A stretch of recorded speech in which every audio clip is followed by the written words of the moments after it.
Direct from Citizen Kelly Tower in Chicago, it's the Citizen Kelly Show with William J. Kelly. And now, the king of controversy himself, Citizen Kelly.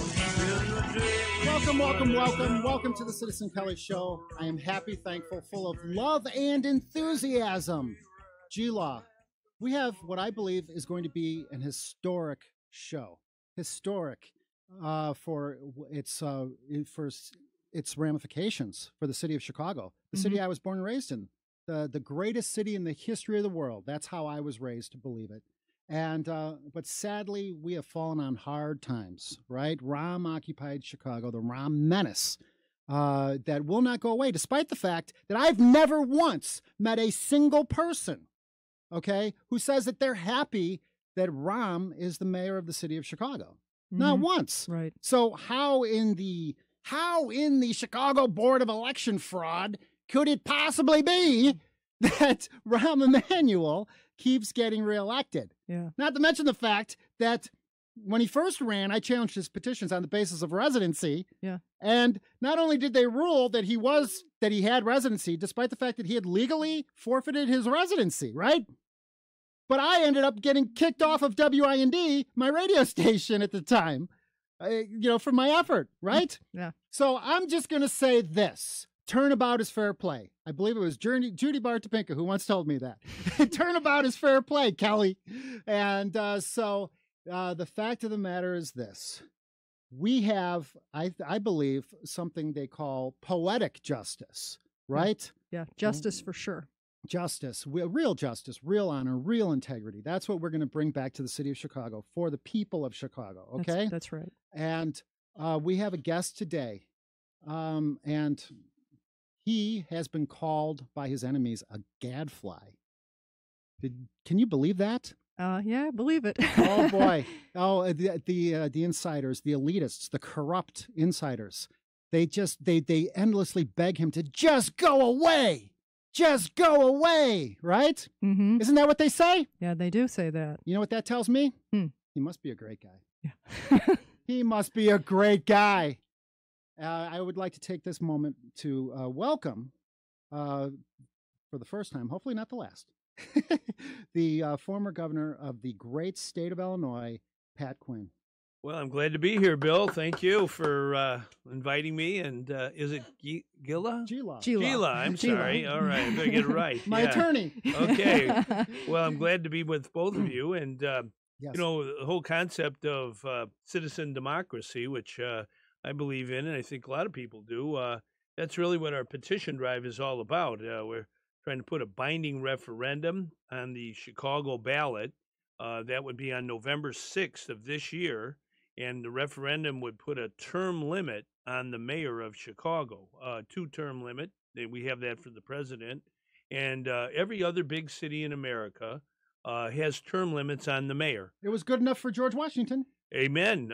George Washington, when he announced after 8 years, 8 was enough, King George in England, who was on the throne for 59 years, could not believe that anybody would give up power. But Washington, I think, really showed what democracy is all about. You can't have a monarchy. You've got to have rotation of office. That's what George Washington called it. And, around our state alone, there are 21 cities that have term limits on their mayor. Yes. And under our Constitution, Bill, we have the right to petition to put not an advisory referendum. This is binding, where the people make the law. And we want to make sure that the voters have a chance to vote on this. We have to get about 100,000 names, signatures, by August 6th. That's coming up next 8 weeks or so. And anybody listening would like to help us get the signatures. Our website is takechargechicago.org. You can download the petition from the website. It has a lot of information about what we're doing.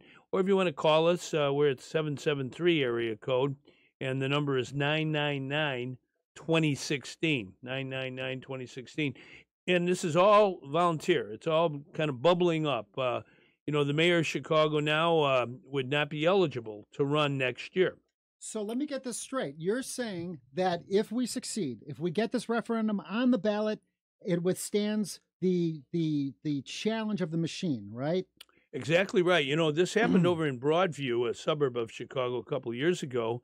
And the incumbent mayor had been on the ballot for a bunch of times, and he didn't like the idea that people in his community were doing a term limit referendum that would keep him off the ballot after serving 3 or 4 terms. And so he challenged it. It went to the Illinois Supreme Court, and the Supreme Court said this is part of our Constitution. The voters set the rules, not the office holder, not the mayor. And obviously in Chicago, we've had mayors who've been in there a long time. But I think we ought to follow the example of what New York, Los Angeles, Philadelphia, Houston, every other big city in America, except Chicago, has term limits on its mayor. And we want to give voters a chance to vote on that when they go to vote for governor or all the other offices. Outstanding. And, but Rahm is just so incredibly effective. Why would we want to, George Washington, I can see why we would limit George Washington to 2 terms. But Rahm Emanuel, come on. Come on. Can I call you Pat? Yeah, that's what everybody calls me. You can call me to anything. But, I believe in this whole idea of grassroots democracy. Yes. We've been doing it for a long time in Illinois. The first petition drive I was involved in was 40 years ago or so. And it was a petition. 1976, if I forget. That's right, 42, I guess, years ago. But anyhow, there was a practice in Illinois where legislators in Springfield would get sworn into office on the first day, raise their hand, get sworn in, then run over that very day to the state treasurer's office. It was really a stampede to collect their whole year's paycheck on the first day of office. Yes. And advance pay. And so we had a petition drive for a referendum to end advance pay for legislators, and we got that law passed. And I think it shows what voters, citizens can do when they band together. Voting on issues like term limit the mayor, that's not going to break their promise. Politicians can break their promises, but voters know when they vote in favor of an issue, they're making the law. And that's what we got to get more of in Illinois and definitely in Chicago, where the voters can petition on binding referendums to straighten things out. And I remember your 1976 petition because I used to listen to the Wally Phillips show. Oh, wow. And he, if I'm not mistaken, had you on every day. Well, not every day. I wish it was every day. Wally Phillips, for listeners, was on WGN radio, morning radio. He was on for years.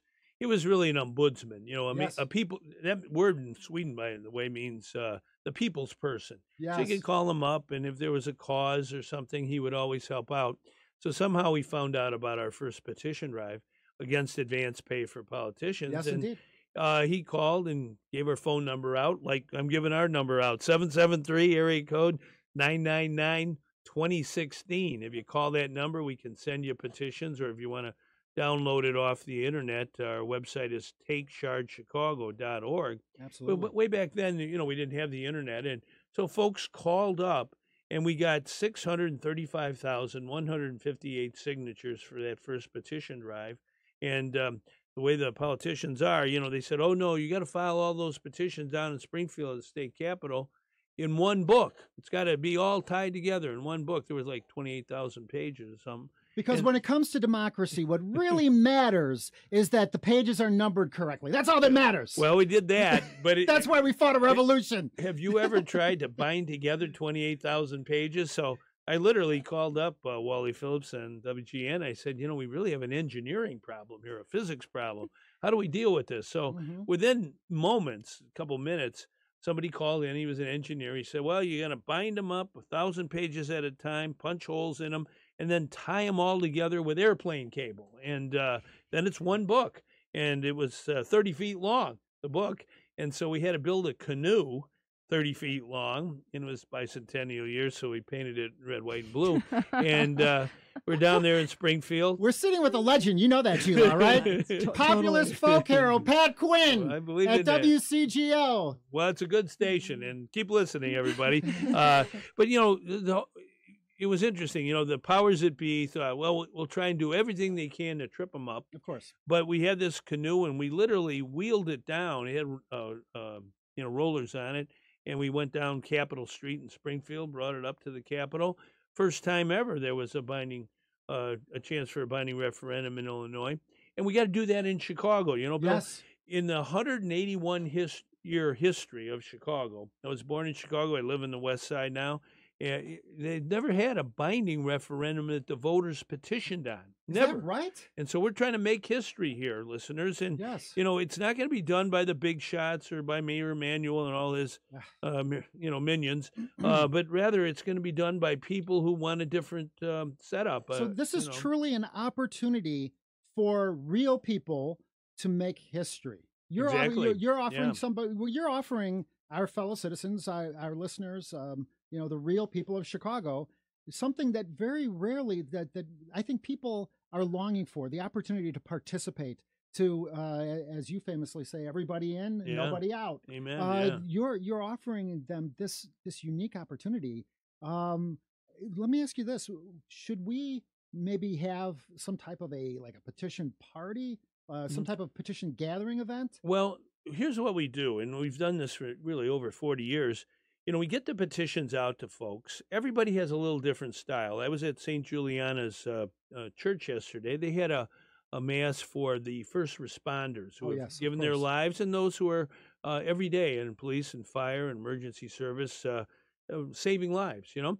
And so they had a pancake breakfast afterwards, and I went over to that, and you know, that was a great place to get signatures. Absolutely. And, you know, today I'll be going to a movie in the park down in Lincoln Park tonight. Oh, and then tomorrow they have this Millennium Park, you know, a big park. Yes. And they have a movie, and people get there early before 6:30, and they're sitting there waiting for the show to begin. And so I go person to person, and our volunteers go person to person. But there are bingos, there's you know, farmers markets, these neighborhood festivals. We had a woman over the weekend, wonderful person, got 11 sheets filled, 15 signatures on a page. God bless her. Over at I think it was called Summerfest in Andersonville. Of course. And you know, this is what urban living is about. We live in a big city, as you said, the greatest city. Yes. And not only in the United States, in the world. Yes. But, you know, I don't think we really need to have monarchy. And so the concept of term limits is, you know, 8 is enough. It's enough for the president. It was enough for Barack Obama. It was enough for Ronald Reagan. You know, none of them ever complained, you know. But we somehow have these mayors in Chicago who think, you know, they're eternal and their terms should go on forever. Speaking of mayors, it seems to me like the people who have the greatest vested interest in trying to institute this reform, this long overdue reform, would be the 120 some candidates for mayor that are currently running. Now, if we do you think it might be an idea to have a mayoral summit and to divide the number of signatures among those candidates and charge them with going out into the street and also getting signatures? Well, the petition drive to term limit the mayor is open to everybody. Yes. It's open to people run for alderman, running for mayor. But frankly, the people who get the signatures are not running for anything. Right. They believe in their neighborhood. They believe in their community, their city. And so, you know, we're sending letters out to everybody who's announced for mayor, everybody who announced for alderman. Yes. You know, I think our deadline is August 6th. That's and how many signatures do we still need? All right, we need 100,000 to file. That's what I want, and we have over 50,000 gathered right now. So we have over half the number we need. But in this next 8 weeks, we've got to get another 50,000. Got it. It's doable because, you know, I used to teach community college at night, and you know, when you had a term paper that you had the students do, most of the time they got it done in the last few weeks or a few days or sometimes few hours. So that's what we got to do. Well, we're going to be back with the governor. Okay, I know you said call me Pat, but I'm old school. I'm going to call you governor. Once a governor, always a governor. We'll be back with Governor Pat Quinn after this, and we're going to talk about how you, the real people, my fellow citizens, can get involved in this historic effort that I'm proud and honored to be a part of. I could be like the modern day Wally Phillips. We could have the governor on the show 12 times in the next 12 weeks and make this thing happen. Change the course of history in the city of Chicago, the state of Illinois, and I could die a happy man. That would